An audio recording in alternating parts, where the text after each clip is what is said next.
សូមបង្ហាញស្រីសាទឲ្យយើងបានឃើញភ្លាម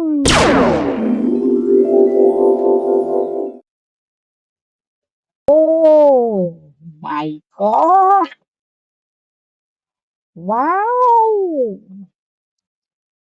សួស្តីហ្វ្រេន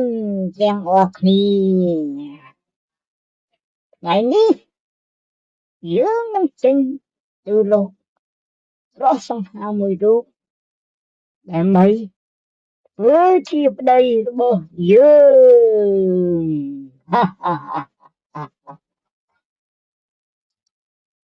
តែមុននឹងទៅយើងត្រូវតែស្រមើលមើលសិនតើដួចដិចដែលហៅថាស្រីស្អាតព្រោះយើងមិនដាល់ឃើញស្រីស្អាតទេតាំងពីដើមមកអោកញ្ចក់ទេពចេញមកសូមបង្ហាញស្រីស្អាតឲ្យយើងបានឃើញភ្លាម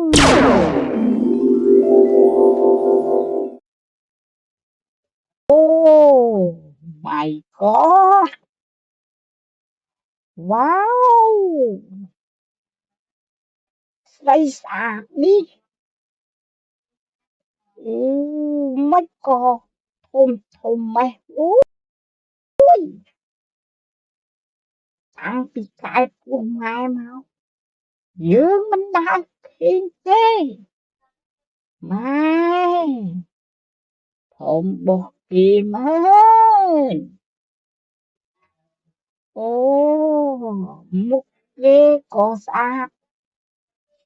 ដៃជើងគេក៏ស្អាតសក់គេក៏ស្អាតក៏ប៉ុន្តែបើមើលមកយើងវិញ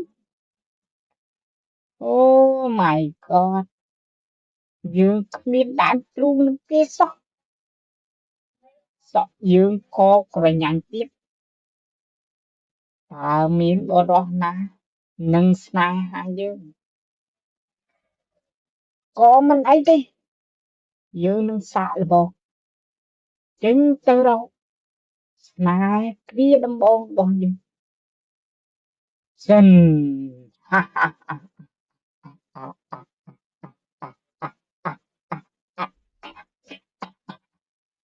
អូយអកចង់ប្រកាច់មែន